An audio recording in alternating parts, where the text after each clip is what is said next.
Kun Radio Afura Biyyati. Radio Afura Biyyaa dhimmoota Oromoof Oromiyaa laallatan irratti torbanitti si'a tokko sagantaa garaagaraa qabattee kan dhiyaattu madda odeeffannooti. Kun Radio Afura Biyyati.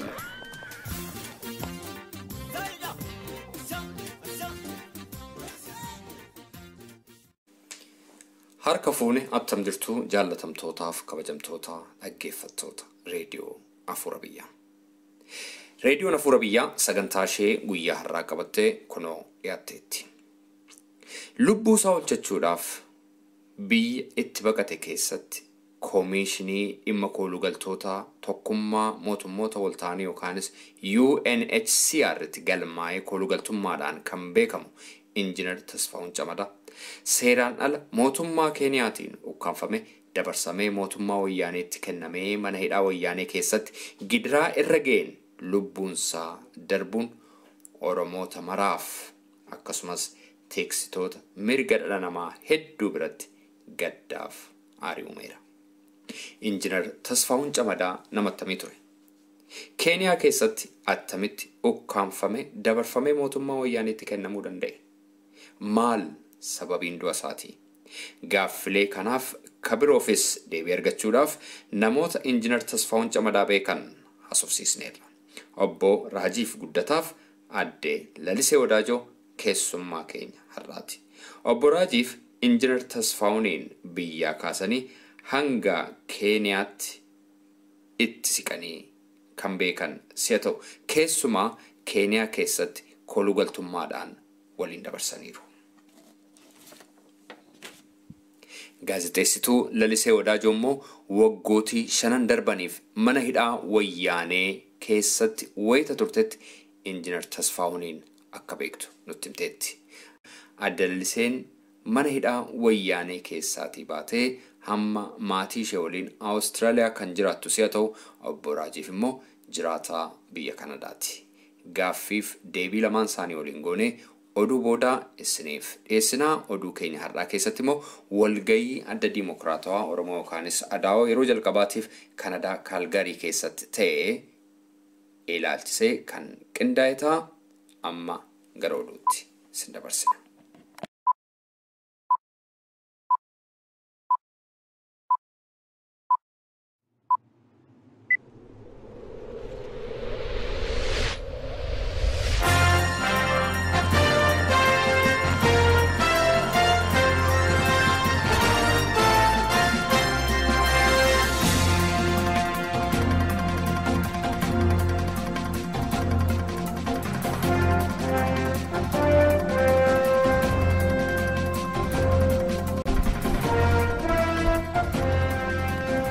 Dhaggeeffattoota keenya akkam jirtu kanatti aansinee oduu isin dhageessifna. Addi Dimokiraatummaa Oromoo biyya Kaanadaa magaalaa Kaalgaarii keessatti yeroo jalqabaaf walgahii adeemsifate.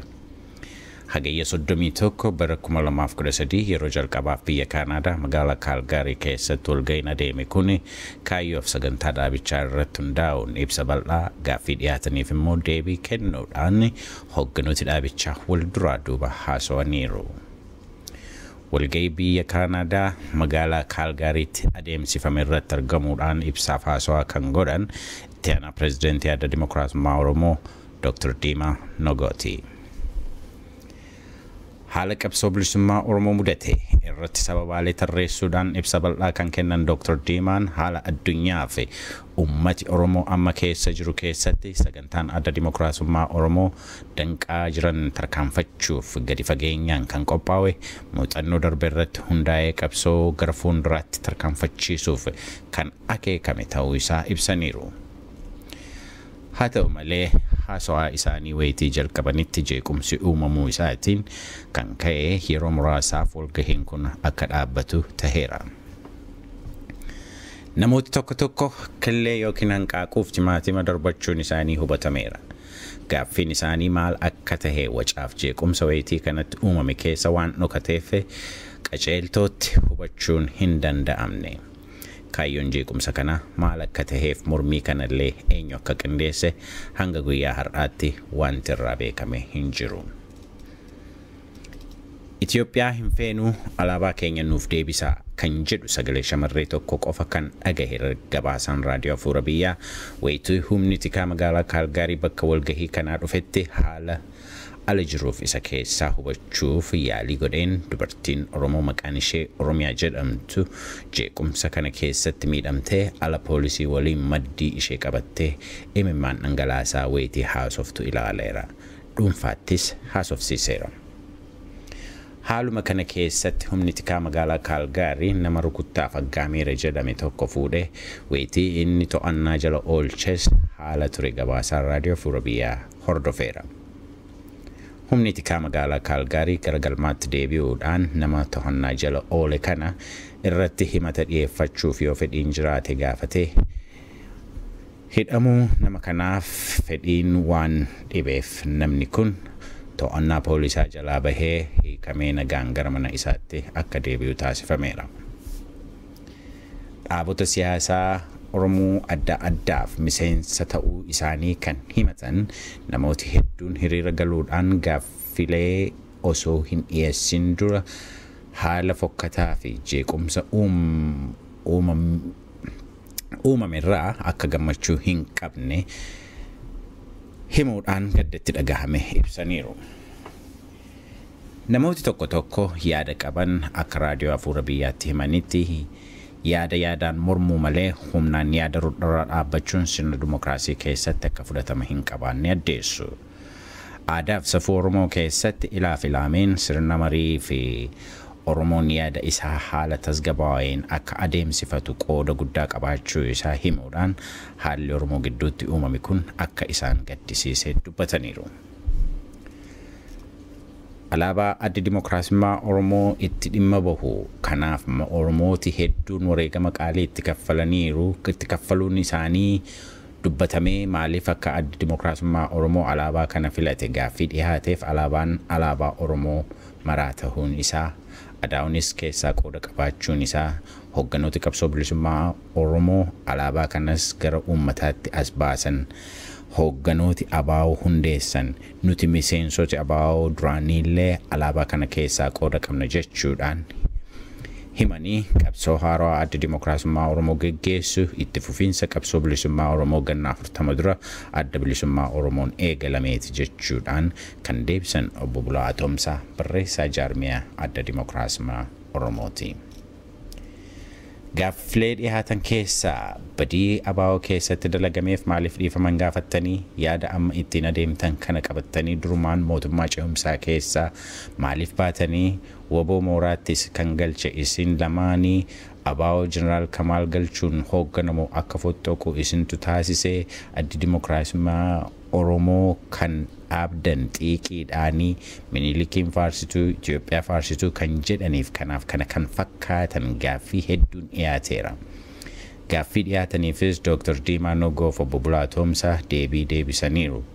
Guutummaa walgahii kanaa sagantaa keenya itti aanutti qabannee dhiyaannaa hangasichuu nagatti.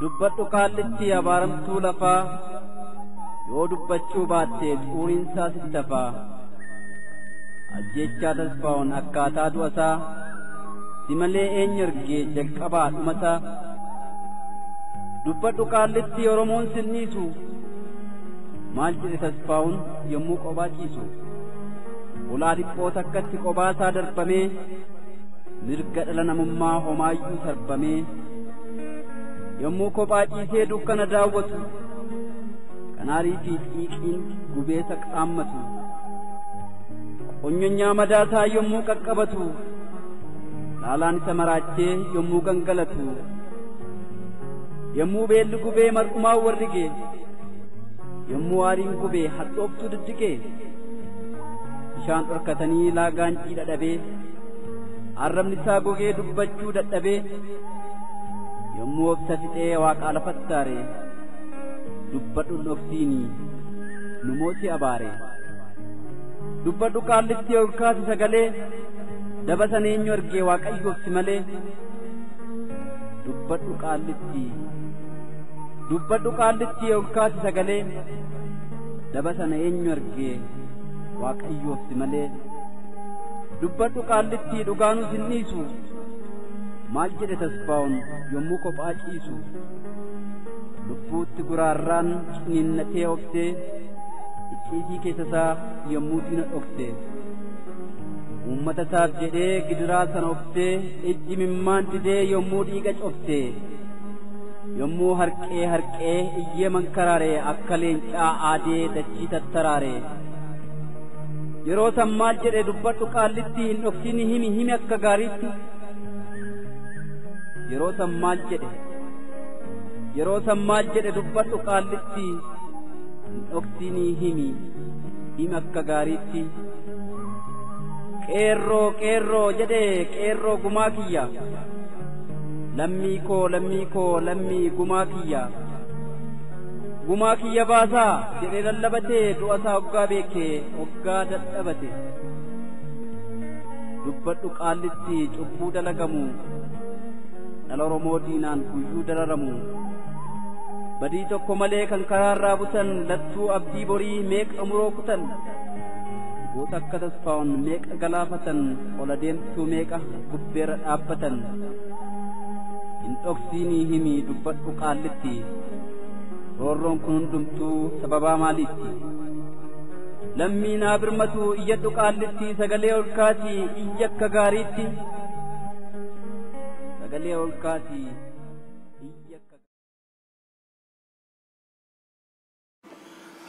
Obbo Raajif Guddataa baga nagaan gara raadiyoo Afuura Biyyaa dhuftee. Isinis warri raadiyoo Afuura Biyyaa baga nagaan eegdan. Obbo Raajif Injiinar Tasfaa'uun Camadaa waliin eessatti akka wal beektan nuuf himuu dandeessu? Egaan jaala keenya Injiinar Tasfaa'uun Camadaa wajjin biyyaa kaasee yeroon hojii mootummaarra jiruun beeka.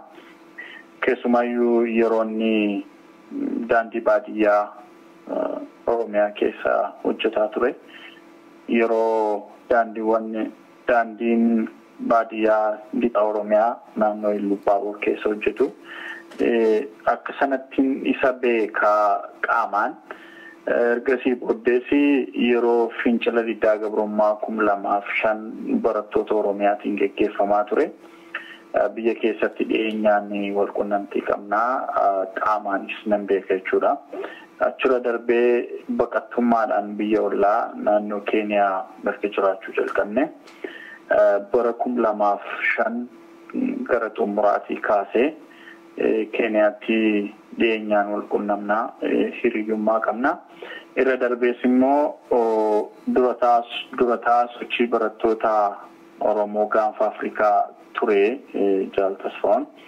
Yeroo sanatti anis miseensa waanan tureef dhiyeenyaan rakkooleewwan baqattoota Oromoo irraa ga'u akkasumas akka miseensa hawaasa baqattoota Oromoo biyya ollaattis hojii hawaasummaa adda addaa irratti wal quba qabna ture.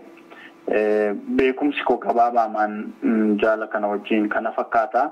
Erganni mootummaa biyya sanaatiin qabamee mana hidhaa keessa seenes yeroo gabaabduu haga biyyatti darbatamutti dhiyeenyaan hordofaan ture. Nyaatas wantoota adda addaa haga ilma namaaf barbaachisan tokko ganamummaatti dhiyeessaafin ture. Aga kana fakkaata wal beekumsi keenya Injiinar Tasfaa'uun wajjin. biyya itti baqateetti Injiinar Tasfaahuun UNHCR itti iyyata dhiyeeffateera. Protectionii yookiin immoo mandate UNHCR of harkaa qaba ture. Inni kun gaaffii ijoodha. Egaa namoonni baay'ee waan biraatti hiikan ilaaluu ni malanii. Tasfaahuun baqataa dhugaadha.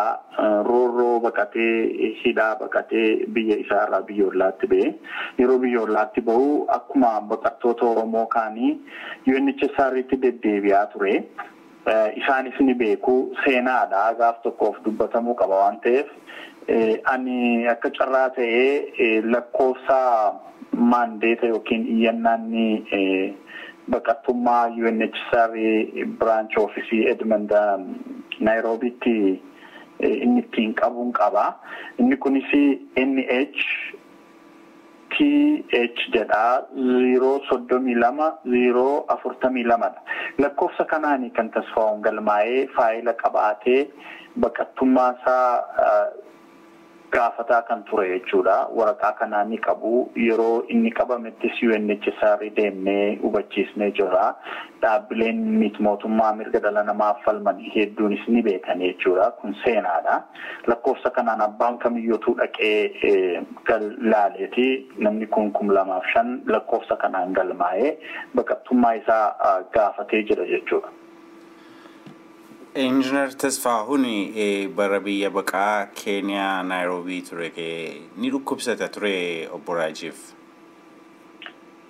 Tasfaahuun isaa dhukkubsatu dhagees hin beeku, nattis himee hin beeku.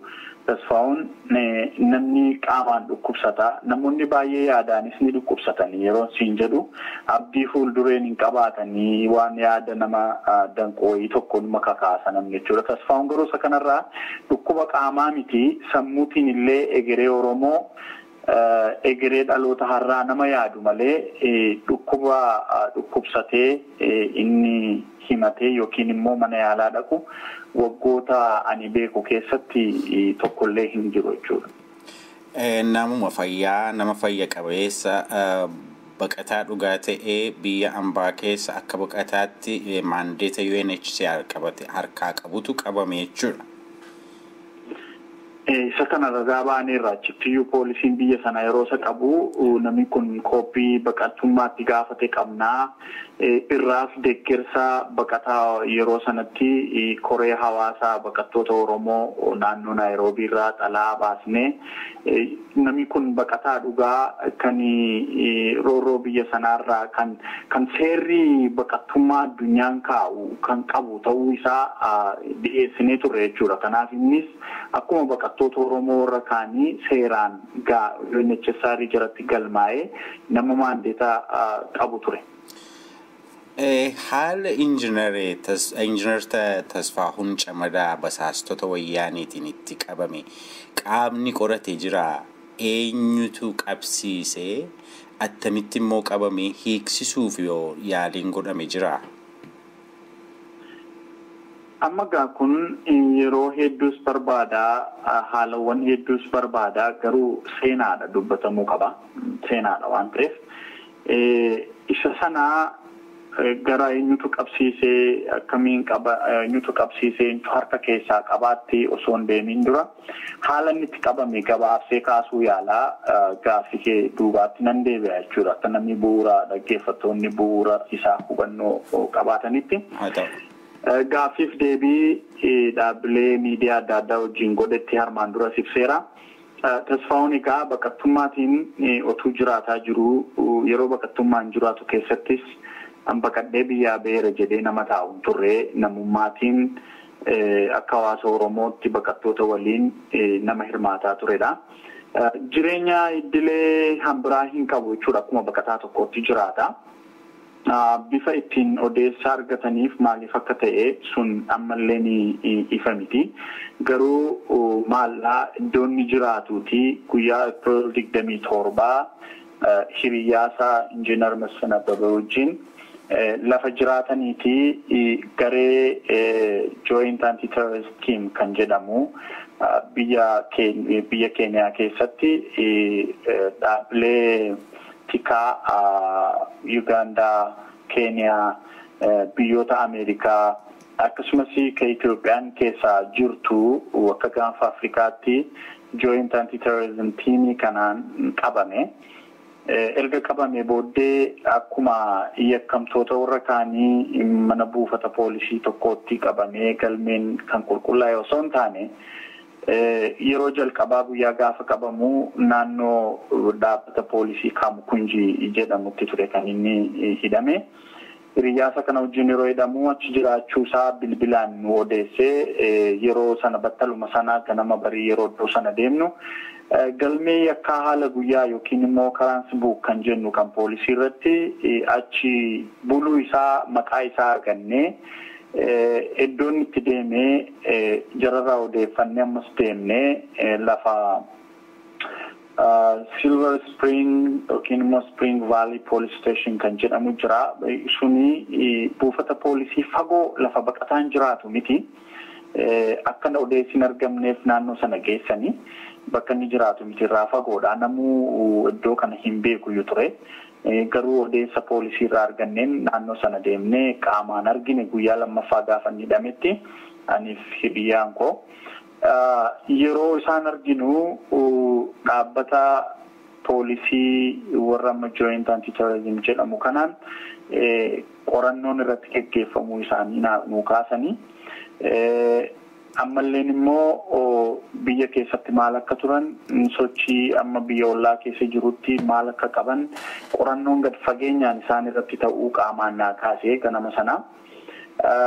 Yeroo sanatti battaluma sanatti dookumentii inni qabu kan UNHCR koopii irraa kaafannee iyyata keenya fudhanneetu gara UN deemne.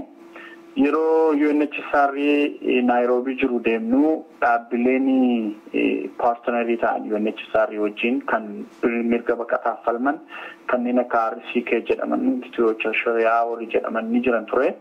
Warra kana waliin illeen akka isaaniif odeessa kenninu muummee baqataa Keenyaa yookiin immoo Refugee Department kan jedhamu jira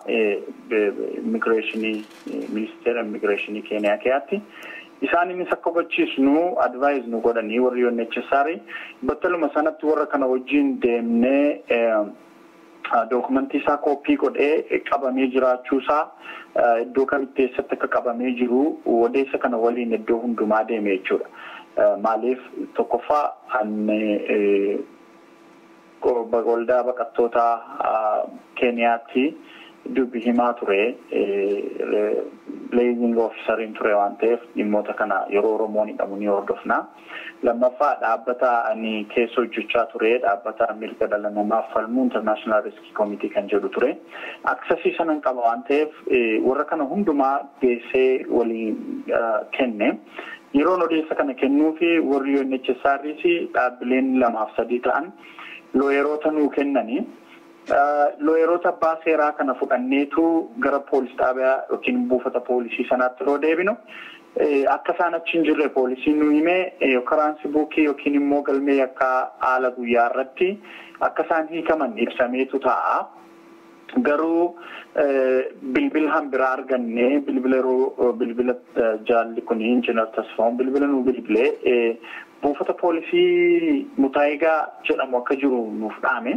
Battala sana yeroo deemnus namoota dhalootaan Boorana yookiin Oromoo ta'an arganne. Warri kun odeessa yeroo nuu kennan dhimmi warra kanaa mootummoota Itoophiyaaf Keeniyaan qabamuu isaa nuuf odeessa nuu kennani. Rifaatuu keessa waan turreefi warri abbaa seeraa nuni fudhannee dhannee yeroo poolisa gaafatan dhimmi kun nuun qabame miti nu nadaraan nu biratti hidhamanii jiru malee dhimmi kuni warra anti-terrorismiitiin kan isaanii gaafatamanii.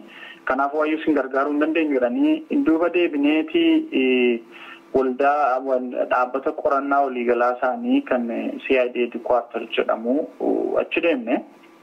Warri kunis dhimmi kuni anti-terrorismiin qulqullaa'u jira waan ta'eef hiika sin hin kenninu nuun jedhani. Filannoon jiru waajjiran qabanii warri anti-terrorismii kuni lafatti opereeshinii geggeeffatan qabu. Iddoo sana odeessa keessaa arganneen ani qaamaan carraa itti gaafatamaa anti-terrorism tiimii sanaa Chief Inspector Francis Wanjiru jedhamuu fi battala isaan marii godhatanitti immoo karaa mootummaa warra Ameerikaa dhaabbata FBI irraa bakka bu'ee kan achi ture. Isaaniin argachuu carraa argadhee yeroo deemnee Chief Inspector Francisiin dhimma kana gaafannu warri kun baqattoota jedhu kaasnee fi eeyyee isaanii waa'ee shororkeessummaa keessaan qabanii nunis biizinasa irraa qabnu qoranneerra garuu warri kuni mootummaa Itoophiyaatiin barbaadamu waan ta'eef qorannoo isaanii gara CID headquarter yookiin immoo dhaabbata qorannaa akka Keeniyaatti dabarsina nuun jedhee hafaa qabeenya isaanii wayaa Injiinar Tasfaa'uun Hiriyaasaa wajjin qabuuf dokumentii barnootaasaa kan ta'u tokko uffata inni qabu akka fira aanteetti akka mallatteessee fuudhuu ID kiyyanarraa fuudhanii isa mallatteessee harkaa fuudheetan inni kunii nu wajjin waliin ilaallatu erga jettaniiti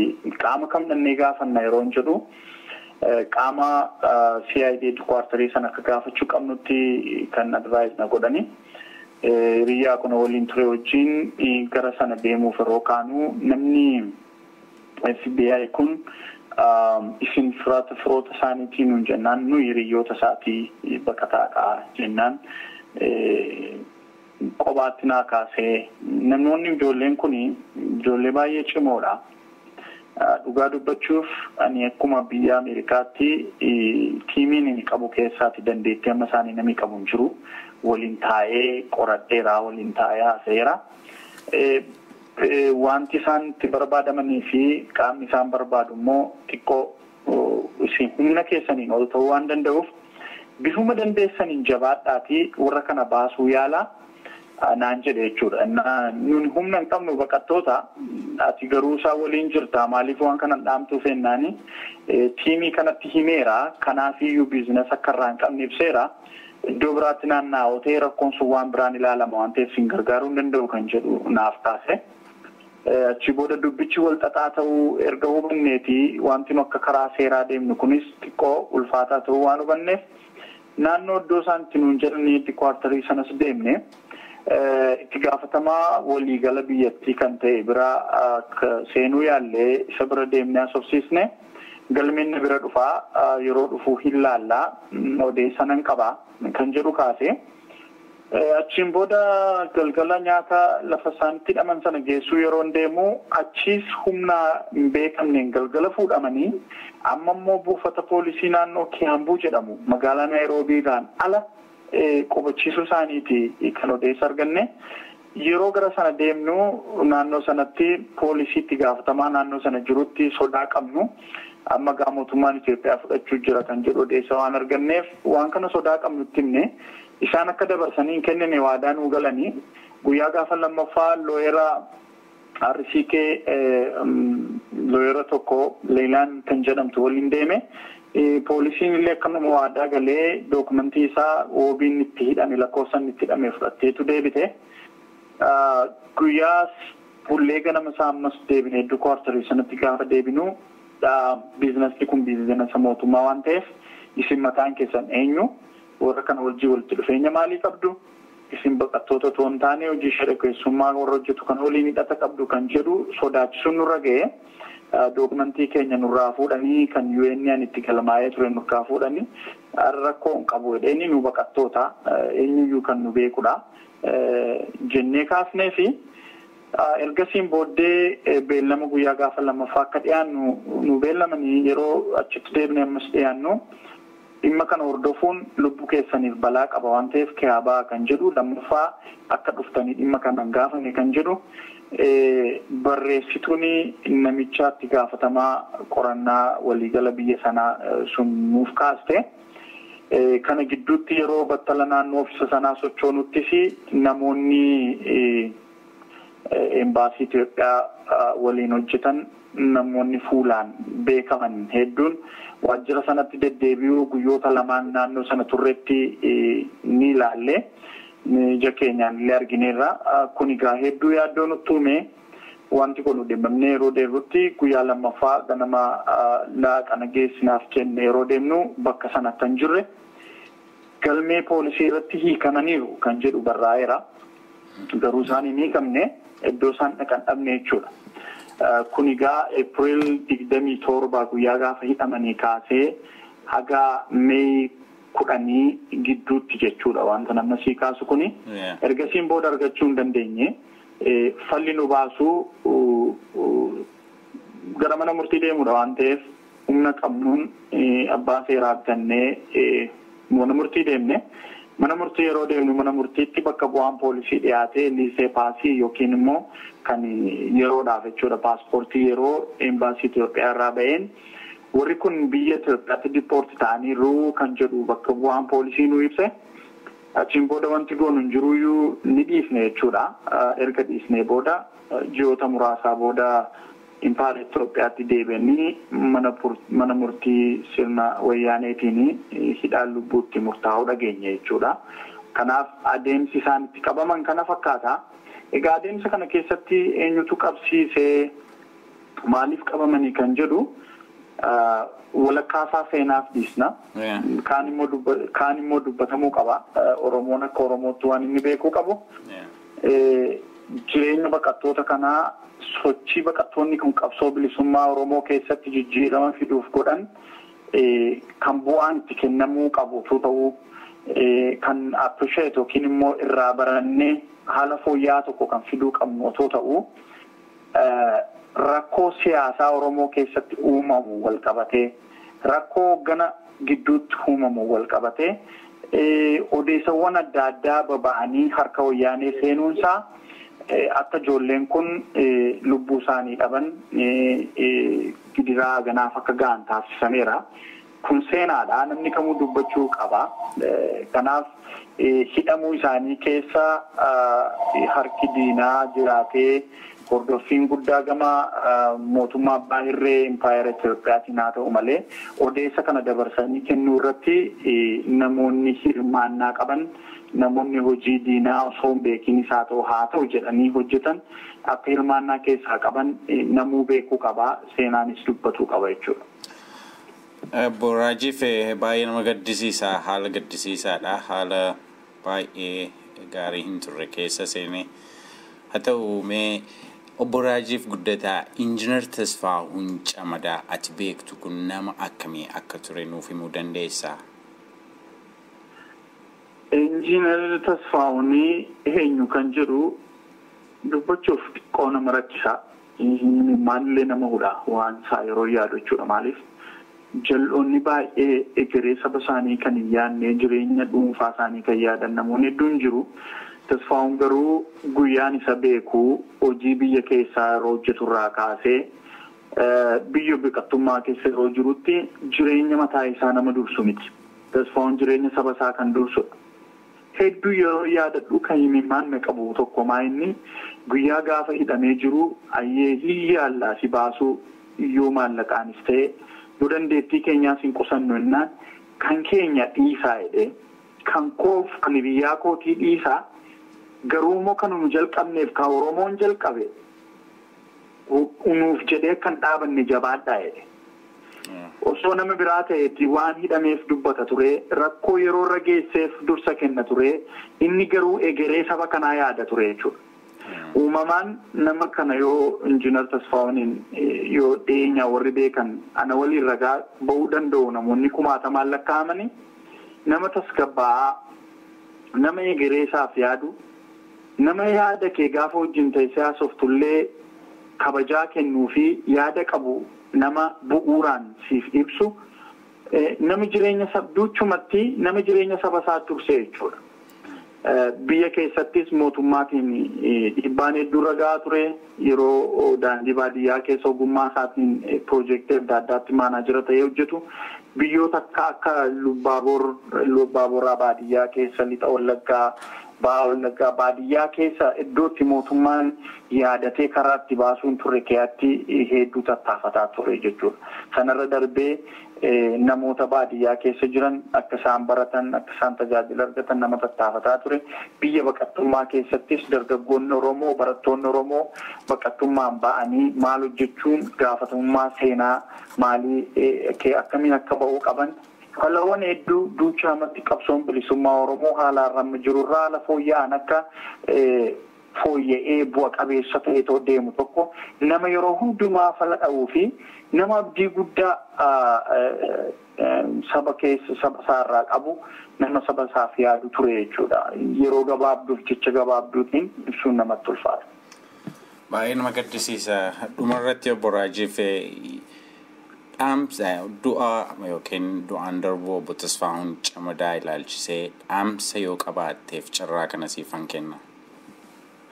Galatoomaa carraa kana naa kennuu keessanii fi ani waan nin jedhu yoo jiraate Jaal Tasfaa'uun ni wareegame otuun barbaadiin harka diinaatti du'e. Wanti guddaan nu godhuu qabnu jaallan baay'een qabsoo kana geggeessaa turan kufaniiru.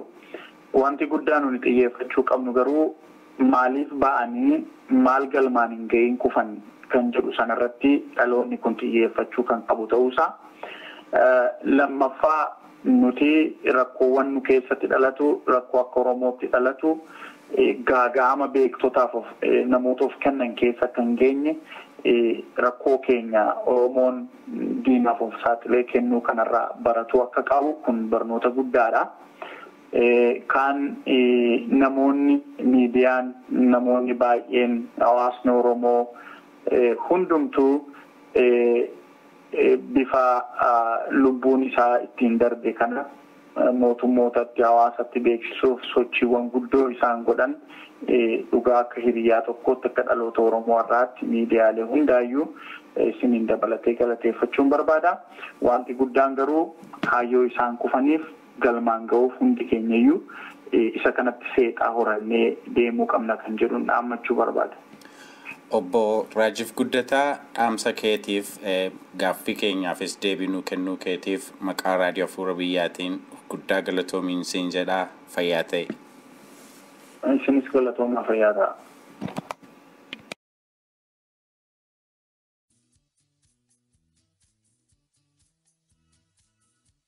Warqee caalu.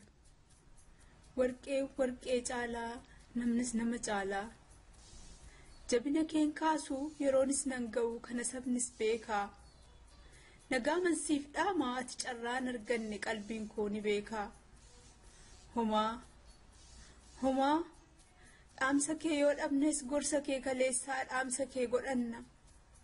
Of biraasi dhabnus seenaa keetti hirkanna.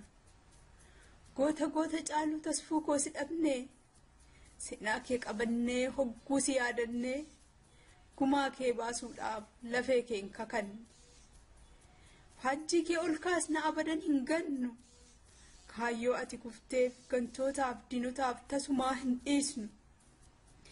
Gumaa kee ni baasna siin lamuun argannu.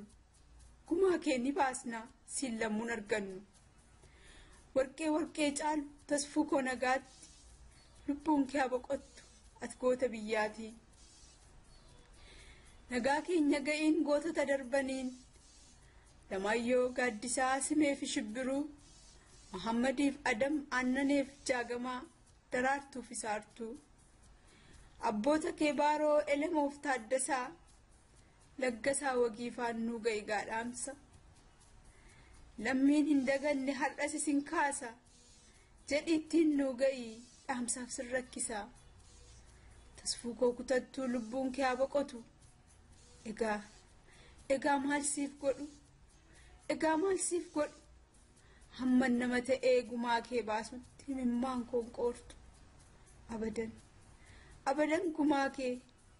abadan gumaa kee soon baasiin lubbuun koon boqotu.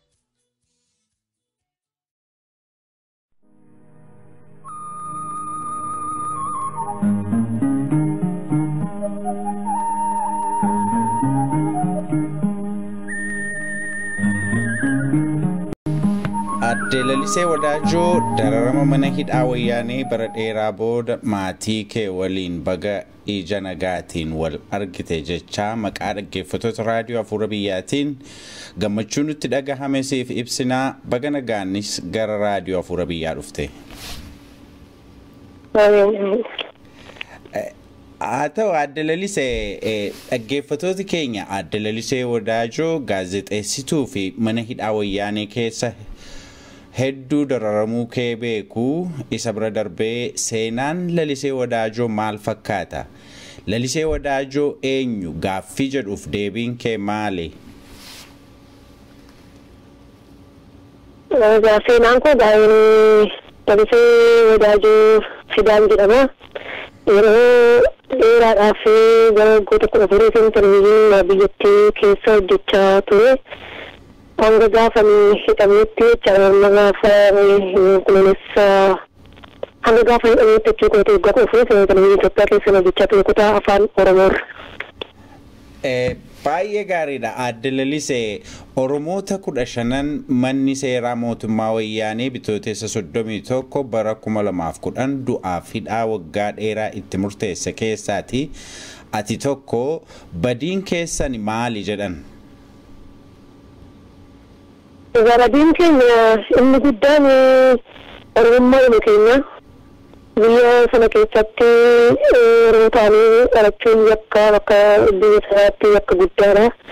Immoo Oromoo taanee waan dhalanneef akka garaagaraatti barbaaduudhaan kallattii garaagaraatiin waan ittiin himatan uumuudhaan kan isaanii walitti dhufanii mana hidhaatti nu galchan.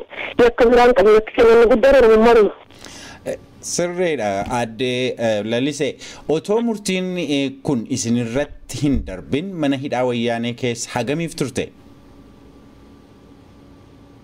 Otoo murtiin kun hin darbin gara waggaa 2 ji'oota ture.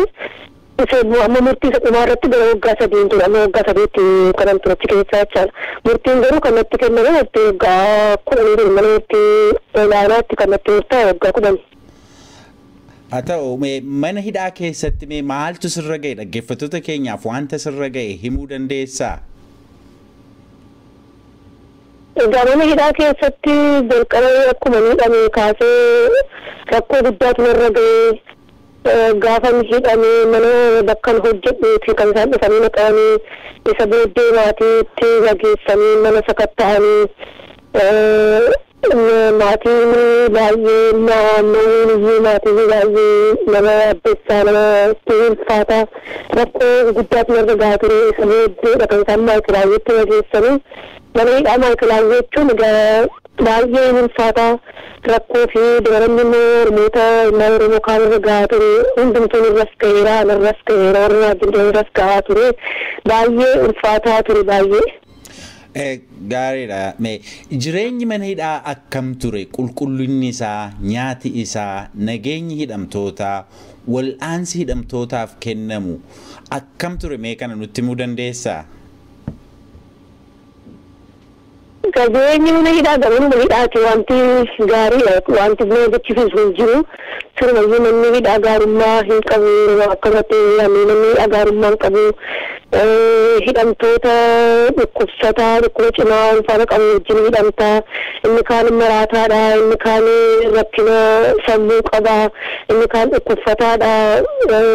Hattoota meeqa waan meeqa wajjin kan hidhamtu. Kana keessatti manni hidhaa gaariidha. Waan nama jechisiisu hin jiru baay'ee. Ulfaataadha baay'ee rakkisaadha. Akkuma jette gaati mana hidhaa sana keessa dhukkubsatooti dhukkuba hamaatiin qabamanii rakkachaaf dararamaa jiran jiru. Wal'aansi hidhamtootaaf kennamu bakka sanatti maal fakkaata? Wal'aansi hidhamaadhaaf kennamu jiru jechuun hin danda'amu.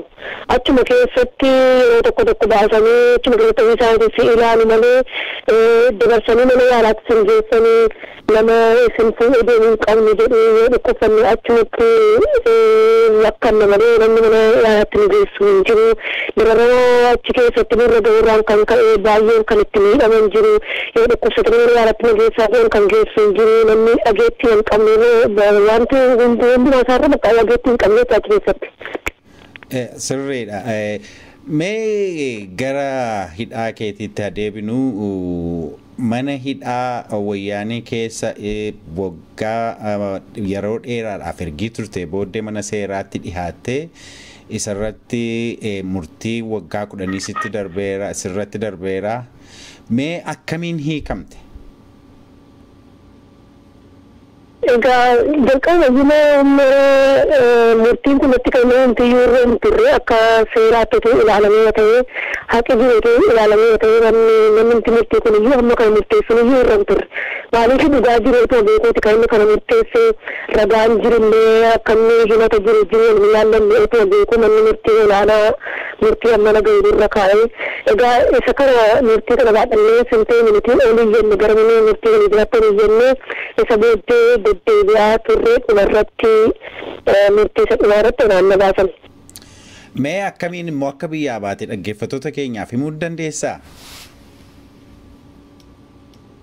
Akkamiin akkam biyyaa egaa duraan dursee abbaa manaa kootu innis duraan mana hidhaa keessa ture akkuma inni ba'ee manumtu kanan deebi'ee mana hidhaatti galee isa booddee deebisanii hidhuudhaaf waan isa barbaadaa turaniif inni biyyoota ollaa kanatti baqatee utuu achi jiru immoo hidhame yeroo hidhame ijoollee koo kophaatti dhiisee mana kophaa keessatti dhiisee daa'ima 3 qabantu isaanii kophaatti dhiisee waan hidhameef isaan rakkina guddaa keessa galanii waan jiruuf biyya baqatee jirutti kan inni ijoollee kana baasee utuu hidhamee akkuma mana hidhaa jiru ji'oota muraasa booda kan inni ijoollee kana biyya ollaatti filate isa booddee dhagaa kan inni biyya amma jiru kanatti kan inni argatee bahee isa booda anaafis waan tokko mijeessuudhaan oromoota sabboontoota irra kaanii wajjinis ta'anii kallattii garaagaraatiinis gargaarsa naaf godhanii karaa ta'e hundumaan na gargaaraniiti kan isaan bira gahuu danda'u jechuudha. Baay'ee gaariidha Aadde Lalisee. Ati ogummaa gaazexeessummaatiin hojjechaa turte badii maaliitu sirratti argameeti kan hidhaan waggaa 10 sirratti murtaa'e? Egaa badii jedhanii kan isaan sababa godhanii uummatan biyya keessaa daddabarsita abbaa manaa isheetti waan sochii biyya keessa jiru hundumaa isheetu dabarsa. Yoo si hidhuu barbaadan sababa barbaadu waan ta'eef kana uumuun isaanii ni rakkatu waan itti beekaniif. Kana dhagaa sochii biyya keessa jiruti dabarsitaadhanii uumaniiti kan isaan mana hidhaatti dabarsan. Sababni waan jiru. Mee gara jireenya dhuunfaa keessaniitti adeebinu abbaa warraa kee gaazexeessaa Oromooti. Atillee gaazexeessituu Oromooti. Ogummaa kanatu walitti isin fide moo ogummaatiin wal filattan? Egaa kan walitti nu fide egaa waan egaa waaqootu walitti nu fide waan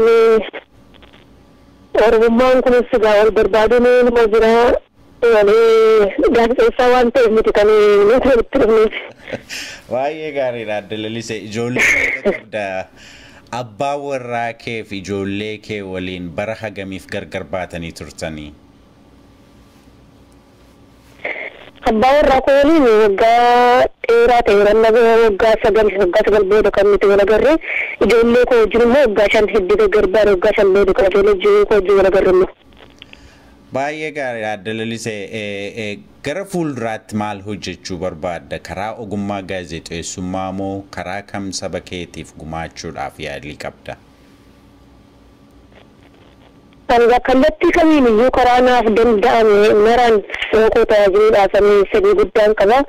Hojii kana jedhee waan hin filadhu hin qabu garuu saba koo hin tajaajilu jedhee waan hin yaadu hundumaan tajaajilu hawwiin koo. Baay'ee gaariidha. Akka ati mana hidhaatii baateen hawaasni Oromoo bakka jiru hundaatti gammachuu isaa ibsaa ture. Simannaan hawaasa Oromoo naannoo ati qubattee akkam ture mee nutti himuu dandeessaa? Simannaa isaan addanatti naa godhanne dhugaama dubbachuudhaaf baay'ee natti toleera baay'ee isaan galateeffadha. Akkaataa addaatiin kan isaan na simatanii iddoo hoteelatti iddoo qopheessanii itti qabamanii baay'ee haala addaatiin kan isaan na simatanii baay'ee natti tolan. Innaatti illee simannaa guddaa naa gochaa jiru baay'ee nutti gammade. Baay'ee dinqiidha adde lalisee Oromoota 15 bitootessa 31 bara 2010 murtiin irratti darbe keessaati lamaan keessan dubartoota siif adda Abarraash yaadataa jechuu kooti isheenoo amma eessa jirti? Isheen amma achuma jirti qaallitti mareeda qaallitti jirti murtii waggaa 10 kan nutti murtaa'ee jiru hanga isa fixutti gaachuma tursuu isaaniiti qaba. Okay, haalli hidhamtooti kaan keessa jiranii nuuf himuu dandeessaa? Haalli hidhamaa baay'ee ulfaataadha baay'ee ulfaataadha rakkina guddaa keessa jiru wanti guddaan immoo yoo dhukkubsatan mana yaalaa utuu argatanii hamma tokko umurii isaaniitti keessatti hin dheerata akkuma amma obboleessa keenya lubbuu isaa darbee kanaa utuu yaalamuu danda'uuti kan isaan yeroo malee lubbuu isaa dabarsanii akkuma kan immoo hidhamtoota baay'eetu jiru kan akkas dhukkubsachaa jiranii mana yaalaa dhabuudhaan kan rakkachaa jiran kan dararamaa jiranii baay'eetu jira achi keessa haalli isaa baay'ee rakkisaadha maatii akka garaatti hin argatanii achi harka diinaa keessa jiru akkuma isaanii keessa ta'anii immoo mana yaalaa hin argatan taanaan rakkoo guddaa keessa booda keessa immoo du'uunis jira jechaadha. Inni haalli hidhamtoota achi keessa jiranii baay'ee ulfaataadha.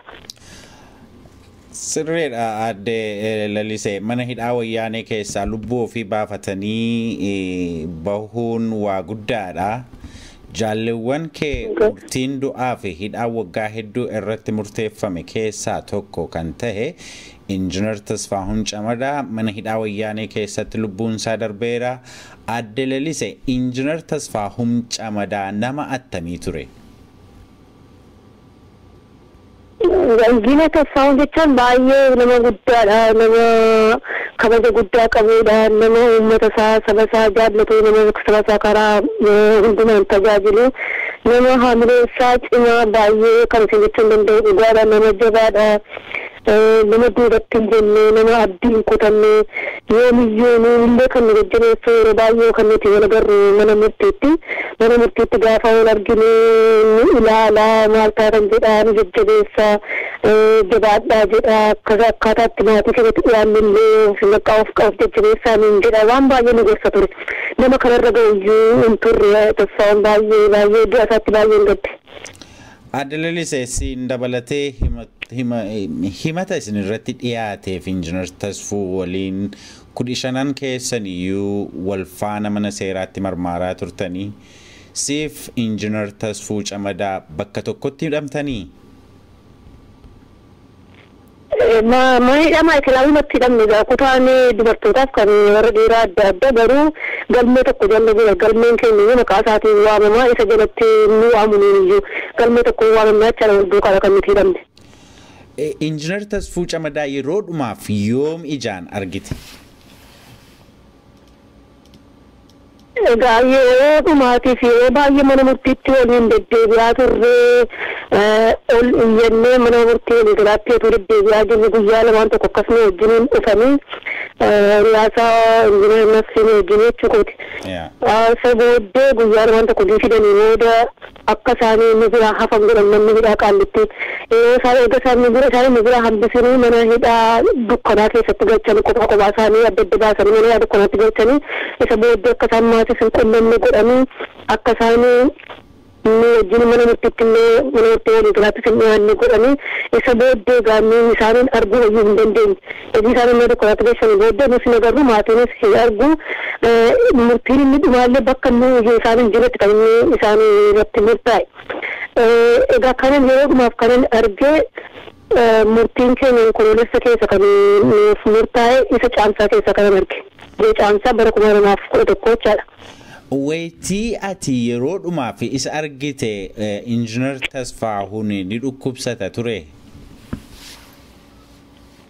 Inni dhukkubsata du'aan egaa akkuma beekamu qabame kaasee dararama baay'ee guguddaa keessa darbeeti kan inni yeroo sanayyuu ga'e baay'ee dararamni ga'aa ture baay'ee ulfaataadha. Baay'ee ulfaataadha. Isumarraan ka'ee baay'ee dhukkubsachaa ture dhukkubsatee mana yaalaatti hin geessisanii yaalan arganne achi keessaa baasanii yaaluus hin dandeenye ka'achaa ture akka isaaniin ka'achaa deemee nutti hima ture yeroo nuti tola garuu akka isa dhukkubus nutti hima ture. kawarraan kan ka'e nagaa dhumarratti kan inni sadarkaa kanarra ga'eeyyu. Dhumarratti ajjeechaa Injiinar Tasfaa'uun dabalatee dhaamsi dabarsuu barbaaddu yoo jiraateef maatiif hiriyoota Injiinar Tasfaa'uuniif akkasumas immoo hawaasa Oromoo addunyaa irra jiru hundaaf dhaamsi ati dabarfachuu barbaaddu yoo jiraateef dhumarratti itti fufuu dandeessa. Asoo dhaamsi dabarfadhu inni guddaan maatii Tasfaa'uun Tamadaa fi hiriyoota isaa mana hidhaa keessatti hafan maraa fi jajjabinaan hawwaa jabaadhaa. Gumaan nama kanaa guyyaa tokko waaqni baasa jabaadhaa isinidha akka isaan jajjabaatanii isaaniif hawwa. Karaa biraa immoo akkuma beekamu dararama ilmaan Oromoo kanarratti gahaa jiru kallattii kamiin iyyuu wal taanee tokkummaadhaan karaa kamiin iyyuu irratti qabsaa'uu qabnan jedha. Isa kanaaf immoo ilmaan Oromoo karaa jiru mara yaada isaa hiriidhaan waan godhu hundumaa irratti qophaa'uu qaban jedha. Kana kanan jedhu yaaduma kanan qaba. Adda Lalisee Wadaajoo dararama mana hidhaa wayyaanee bara dheeraa booda maatii kee waliin wal argitee jireenya kee gara fuulduraa karaa nagaa karaa bilisummaa geggeessuudhaaf carraa qabdu hundumtuu akka inni siif milkaa'u hawwii keenya fayyaa ta'e. Fayyaa ta'etis.